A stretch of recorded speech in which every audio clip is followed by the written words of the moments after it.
Di tengah malam hujan deras di Jakarta, Aisyah terbangun oleh suara pintu kamarnya yang dibanting keras. Ayahnya, Pak Budi, berdiri di ambang pintu dengan wajah merah padam, memegang sebuah surat yang kusut. "Kau harus pergi sekarang juga. Rumah ini bukan lagi milikmu," teriaknya, melemparkan tas Aisyah ke lantai. Aisyah, gadis berusia 25 tahun yang baru saja lulus kuliah, terduduk di tempat tidur, jantungnya berdegup kencang. Bagaimana bisa ayahnya, orang yang selama ini ia hormati, tiba-tiba mengusirnya seperti ini? Ia tahu rahasia yang disembunyikannya selama bertahun-tahun mungkin menjadi penyebabnya, tapi tak pernah ia bayangkan akan secepat ini. Aisyah mengingat pagi itu saat ia kembali dari pertemuan rahasia dengan Sari, kekasihnya. Sari adalah teman kuliahnya, seorang perempuan cantik dengan senyum yang selalu membuat hati Aisyah tenang. Mereka bertemu di kampus Universitas Indonesia, di mana Aisyah belajar psikologi dan Sari mempelajari sastra. Cinta mereka tumbuh diam-diam, di tengah masyarakat yang masih memandang hubungan sesama jenis sebagai tabu. Di Indonesia, di mana norma agama dan budaya begitu kuat, Aisyah selalu berhati-hati. Ia tak pernah memberi tahu siapapun, termasuk ayahnya yang seorang pengusaha kecil di pasar Tanah Abang. Tapi malam itu semuanya berubah. Pak Budi menemukan surat cinta dari Sari yang terselip di buku catatan Aisyah. Surat itu penuh kata-kata mesra, yang jelas-jelas menunjukkan hubungan mereka bukan sekadar persahabatan. "Kau membawa malu keluarga," bentak Pak Budi. "Ibu tirimu dan keluarganya akan datang besok. Mereka tak mau tinggal di rumah yang tercemar oleh dosa seperti ini." Aisyah terkejut. Ibu tirinya, Bu Ratna, adalah janda dengan 2 anak dari pernikahan sebelumnya. Mereka baru menikah 6 bulan lalu, setelah ibu Aisyah meninggal karena kanker 2 tahun sebelumnya. Pak Budi tampak bahagia dengan pernikahan barunya, tapi Aisyah tak pernah menduga bahwa ayahnya akan mengorbankan anak kandungnya demi keluarga baru. Aisyah mencoba menjelaskan. "Ayah, ini bukan dosa. Ini cinta saya. Sari adalah orang yang membuat saya bahagia." Tapi Pak Budi tak mendengar. Ia menarik lengan Aisyah dan mendorongnya ke pintu depan. Hujan deras mengguyur tubuhnya saat ia terjatuh di halaman. "Pergi. Jangan kembali lagi." Pintu rumah ditutup dengan keras. Aisyah berdiri di sana, basah kuyup, air mata bercampur dengan air hujan. Ia tak punya tempat tujuan. Uang tabungannya sedikit, dan teman-temannya tak tahu rahasianya.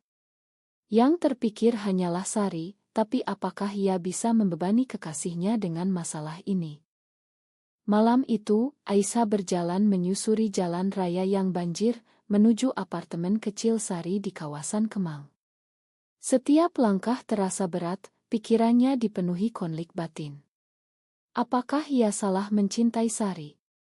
Di masyarakat Indonesia, di mana pernikahan sesama jenis tak diakui, dan bahkan bisa dianggap melanggar norma, Aisyah sering meragukan dirinya sendiri. Tapi cinta itu terasa begitu nyata. Saat tiba di apartemen Sari, ia mengetuk pintu dengan tangan gemetar. Sari membuka pintu, matanya melebar melihat Aisyah yang basah dan menangis. "Apa yang terjadi?" tanya Sari, memeluknya erat. Aisyah menceritakan semuanya. Sari mendengarkan dengan sabar, tapi wajahnya pucat. "Ayahmu tahu tentang kita." Sari adalah anak tunggal dari keluarga konserati di Bandung. Ia juga menyembunyikan identitasnya, takut kehilangan dukungan orang tua. "Kita harus hati-hati sekarang," kata Sari. Tapi Aisyah merasa ada keraguan di suara Sari. Apakah ini awal dari akhir hubungan mereka? Malam itu mereka tidur berdampingan, tapi Aisyah tak bisa memejamkan mata. Ia memikirkan masa depan, tanpa rumah, tanpa keluarga, hanya dengan cinta yang rapuh di tengah badai sosial. Keesokan harinya, Aisyah mencoba menghubungi ayahnya. Teleponnya tak diangkat. Ia pergi ke rumah, tapi pintu dikunci. Dari jendela, ia melihat Bu Ratna dan anak-anaknya sudah pindah masuk, tertawa riang. Hati Aisyah hancur. Ia merasa dikhianati. Ayahnya memilih keluarga baru daripada anak kandungnya. Ini bukan hanya tentang orientasi seksualnya, tapi juga tentang prioritas ayahnya. Pak Budi dulu begitu penyayang, tapi setelah ibu meninggal, ia berubah. Pernikahan dengan Bu Ratna seolah memberinya kehidupan baru, dan Aisyah menjadi beban. Aisyah memutuskan untuk mencari pekerjaan. Ia melamar sebagai asisten psikolog di sebuah klinik di Jakarta Selatan. Wawancara berjalan lancar, tapi pikirannya tak tenang. Di klinik, ia bertemu dengan pasien-pasien yang mengalami konflik serupa, remaja yang diusir karena identitas gender, perempuan yang tertekan oleh norma masyarakat. Ini membuatnya sadar bahwa ia bukan satu-satunya. Tapi apakah itu cukup untuk menyembuhkan lukanya? Sementara itu, Sari mulai menjauh. Teleponnya jarang dijawab, pertemuan mereka berkurang. Aku takut, Aisyah. Kalau orang tuaku tahu, aku bisa kehilangan segalanya. Kata-kata itu seperti pisau. Aisyah merasa sendirian. Apakah cinta mereka cukup kuat untuk melawan tekanan ini? Di akhir hari, Aisyah duduk di taman, memandang langit Jakarta yang kelabu. Ia harus memilih bertahan atau menyerah. Beberapa minggu berlalu sejak pengusiran itu. Aisyah tinggal sementara di apartemen Sari, tapi ketegangan semakin terasa. Sari sering pulang larut malam, dengan alasan kerja lembur. Aisyah curiga ada yang disembunyikan. Suatu malam, saat Sari mandi, ponselnya berdering. Aisyah melihat nama Rina di layar. Siapa Rina? Ia tak tahan, membuka pesan itu. Isinya, kapan kita bertemu lagi? Aku kangen. Hati Aisyah hancur. Sari selingkuh. Konfrontasi terjadi malam itu. Siapa Rina? Tanya Aisyah dengan suara gemetar. Sari terkejut, wajahnya memerah. Dia. Teman kantor. Hanya teman. Tapi Aisyah tak percaya. Mereka bertengkar hebat. Sari akhirnya mengaku, aku stres, Aisyah. Sejak ayahmu usir kamu, aku takut hal yang sama terjadi padaku. Rina membuatku merasa normal. Kata normal itu menyakitkan. Apakah cinta mereka tak normal? Aisyah merasa dikhianati 2 kali, oleh ayahnya dan kekasihnya. Aisyah pergi dari apartemen itu malam itu juga. Ia menyewa kamar kos murah di kawasan Tanjung Priok, menggunakan tabungan terakhirnya. Pekerjaannya di klinik psikologi mulai stabil, tapi hatinya tak.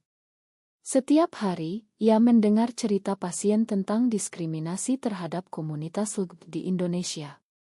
Seorang pasien, seorang gadis remaja, menceritakan bagaimana ia diusir dari rumah karena mencintai teman perempuannya. Aku merasa sendirian, kata gadis itu.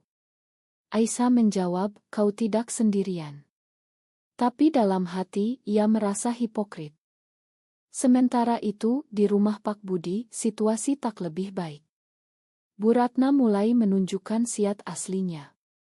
Ia sering mengeluh tentang biaya hidup, memaksa Pak Budi menjual barang-barang lama milik Ibu Aisyah. Anak-anak Bu Ratna, 2 remaja laki-laki, sering membuat onar. Pak Budi mulai menyesal. Ia merindukan Aisyah, tapi egonya terlalu besar untuk meminta maaf. Suatu hari, ia mendengar dari tetangga bahwa Aisyah tinggal di kos-kosan murah. Hatinya terguncang, tapi ia tak berbuat apa-apa. Aisyah memutuskan untuk mencari dukungan dari komunitas. Ia bergabung dengan grup online untuk perempuan lesbian di Indonesia. Di sana, ia bertemu dengan Maya, seorang aktis yang telah melalui pengalaman serupa. Maya mengajak Aisyah ke pertemuan rahasia di sebuah kaedi tamrin. Di sana, Aisyah mendengar cerita-cerita inspiratif, bagaimana mereka melawan stigma, mencari dukungan, dan bahkan membangun keluarga sendiri. Kita harus kuat, kata Maya. Aisyah merasa ada harapan. Tapi konflik baru muncul. Sari menghubunginya lagi, meminta maaf. Aku salah, Aisyah. Aku takut kehilanganmu. Aisyah ragu. Apakah ia bisa memakan pengkhianatan itu? Mereka bertemu di Taman Monas. Sari menangis, memegang tangan Aisyah. Ayo kita mulai lagi. Tapi Aisyah menarik tangannya. Aku butuh waktu. Keputusan itu berat, tapi ia tahu harus melindungi dirinya sendiri. Di sisi lain, Pak Budi mendapat telepon dari klinik tempat Aisyah bekerja. Seorang rekan kerja Aisyah memberitahu bahwa Aisyah sakit, demam tinggi karena kelelahan. Pak Budi panik. Ia pergi ke kos Aisyah, tapi Aisyah menolak bertemu. Pergi saja, Ayah. Kau sudah pilih keluarga baru. Pak Budi pulang dengan hati hancur. Bu Ratna marah saat tahu. Kenapa kau peduli? Dia sudah dewasa. Tapi Pak Budi mulai mempertanyakan pilihannya. Aisyah sembuh, tapi lukanya dalam. Ia mulai menulis jurnal tentang pengalamannya, berharap suatu hari bisa membantu orang lain. Di komunitas, ia semakin aktif. Maya mengajaknya ke acara seminar tentang hak di sebuah universitas swasta. Di sana, Aisyah berbicara untuk pertama kalinya tentang ceritanya. Saya diusir karena mencintai perempuan. Tapi itu bukan akhir. Tepuk tangan meriah membuatnya bangga. Tapi tekanan sosial tak berhenti. Teman lama Aisyah, yang tahu rahasianya, mulai menyebarkan gosip di media sosial. Aisyah lesbian, hati-hati. Postingan itu viral di lingkaran mereka. Aisyah mendapat pesan ancaman. Ia takut, tapi Maya mendukungnya. Ini ujian. Kita lawan bersama. Di akhir ile ini, Aisyah mendapat pesan dari Sari, aku putus dengan Rina. Tolong beri aku kesempatan. Aisyah ragu, tapi hatinya masih mencintai Sari. Apakah ini saat untuk memakan, atau justru jebakan baru? Konflik memuncak saat Aisyah memutuskan untuk bertemu Sari lagi. Mereka duduk di sebuah warung kopi di Blok M, suasana tegang. Sari memohon, aku tahu aku salah. Tekanan dari keluarga membuatku takut.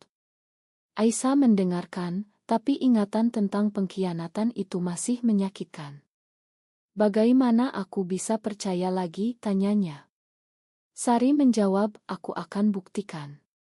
Aku akan ceritakan pada orang tuaku tentang kita. Janji itu besar, tapi Aisyah tahu risikonya di masyarakat Indonesia yang konservatif. Sementara itu Pak Budi semakin gelisah. Bu Ratna mulai menuntut lebih banyak, ia ingin rumah atas nama anaknya. Pak Budi menolak, dan pertengkaran pecah. Kau lebih pilih anakmu yang abnormal itu daripada kami, bentak Bu Ratna. Kata abnormal itu membuat Pak Budi marah. Ia ingat bagaimana Aisyah selalu menjadi anak yang baik, lulus cum laude, tak pernah merepotkan. Malam itu, ia minum-minum sendirian, memandang oto lama keluarga. Aisyah, di sisi lain, menghadapi tekanan di tempat kerja. Bosnya, seorang psikolog senior, tahu tentang gosip online. Ini bisa memengaruhi reputasi klinik, katanya. Aisyah merasa tidak adil.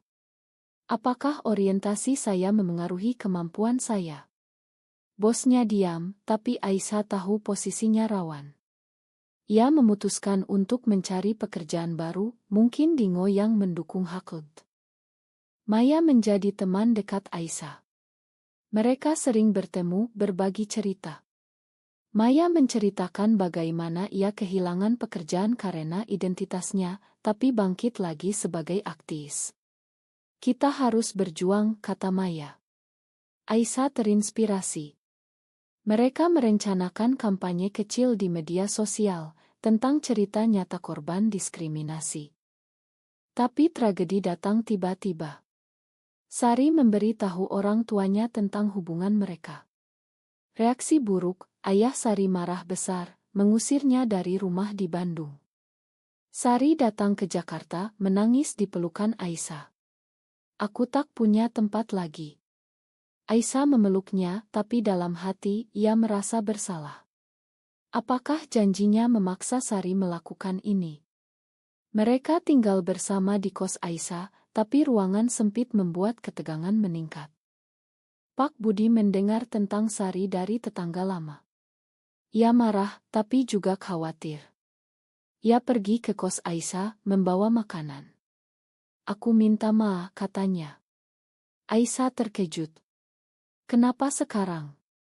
Pak Budi menjelaskan, Bu Ratna dan anak-anaknya membuatku sadar. Mereka hanya ingin hartaku. Kau anakku satu-satunya. Tapi Aisyah tak mudah memakan. Kau usir aku karena aku lesbian. Itu bukan tentang Bu Ratna saja. Pak Budi diam, mata berkaca. Aku salah. Aku takut apa kata orang. Pertemuan itu membuka luka lama. Aisyah menangis setelah ayahnya pergi. Sari menghiburnya, tapi hubungan mereka masih rapuh.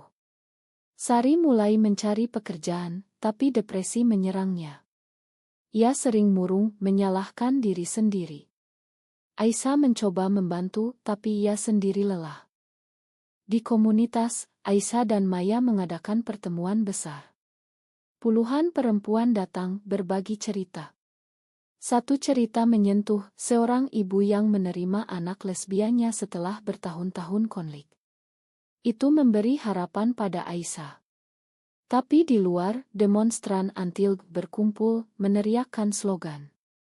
Polisi datang membubarkan acara. Aisyah takut, tapi ia berdiri tegar. Malam itu, Sari mendapat telepon dari ayahnya. Pulanglah, tapi tinggalkan Aisyah. Sari ragu. Ia ceritakan pada Aisyah. Apa yang harus aku lakukan? Aisyah menjawab, ikuti hatimu. Tapi dalam hati, ia takut kehilangan Sari.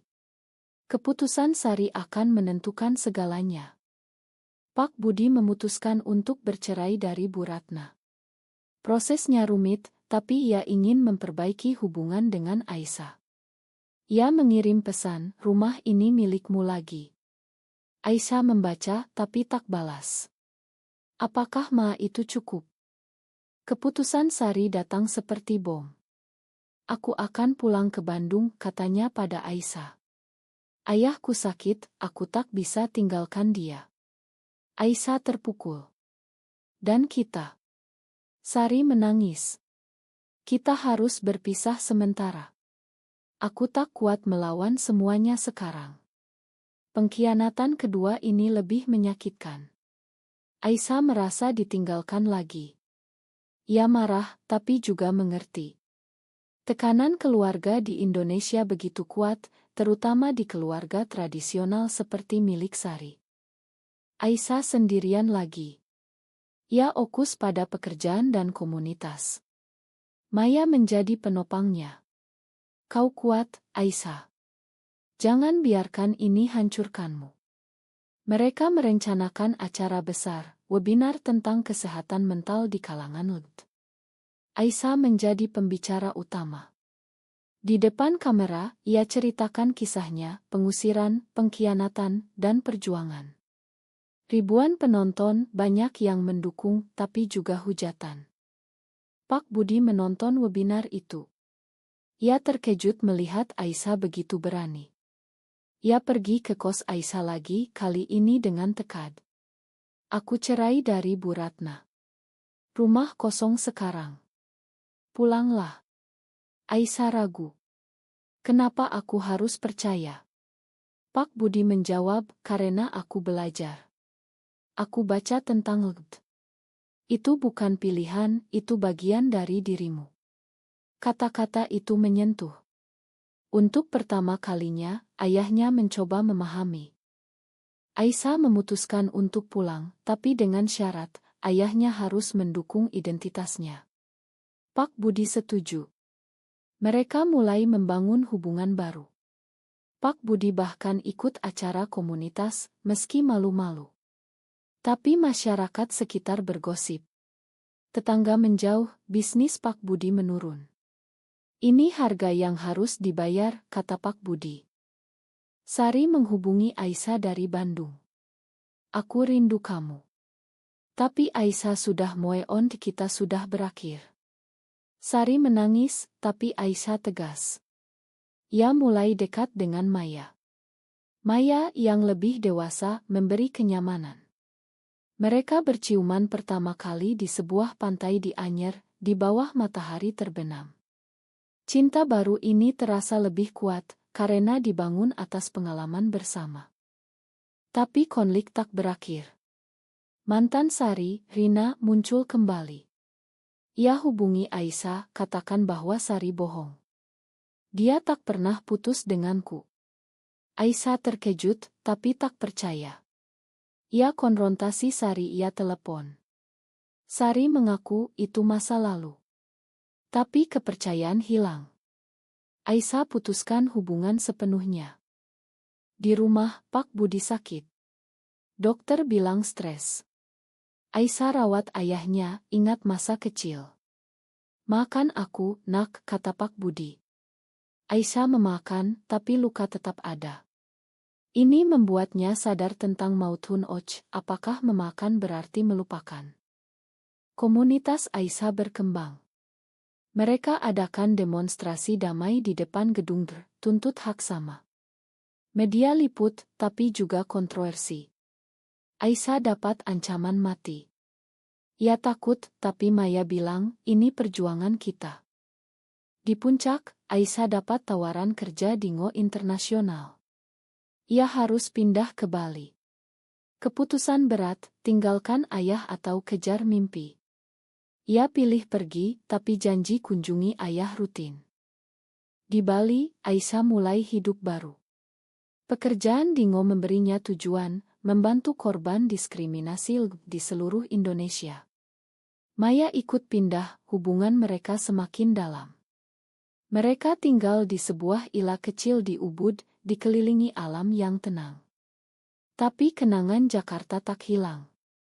Aisyah sering telepon ayahnya, yang sekarang hidup sendirian tapi lebih bahagia. Suatu hari, Sari datang ke Bali. Aku salah. Aku ingin kembali. Aisyah terkejut. Sari ceritakan bagaimana ia depresi di Bandung, ayahnya meninggal, dan ia sadar cinta sejatinya adalah Aisyah. Tapi Aisyah sudah dengan Maya. Terlambat, Sari. Konfrontasi itu penuh emosi.